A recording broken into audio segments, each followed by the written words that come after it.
Programa GeoGebra yra algebros ir grafikos vaizdų mišinys. Algebros vaizdą rasite čia, tuo tarpu grafikos vaizdas yra šičia. Norėdami programoje sukurti kažkokį tai objektą, naudojamės juostą, kurioje yra išvardinti įvairūs įrankiai. Pavyzdžiui, jeigu man reikia įterpti apskritimą, su centru per tašką, aš pasirinku būtent šį įrankį.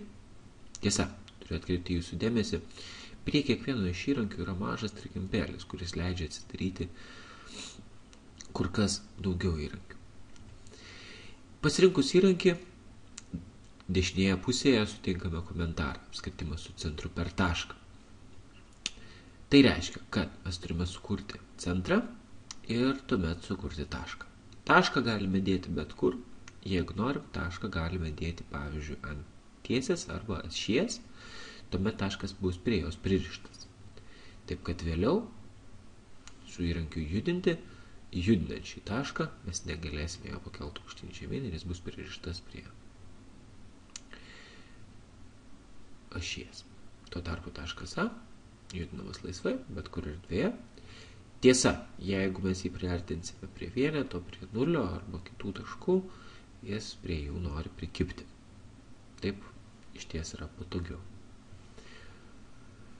Taip pat programa turi skaičiuoklės vaizdą, kuris veikia panašiai kaip Excelis, tik tais tuo pačiu metu, kai čia kažką parašom, tą patį matom tiek grafikos vaizde, tiek algebros lauke. Tiesa, nepaminėjau, sukuriant apskritimą, algebros lauke iš karto atsirado šio lygtis.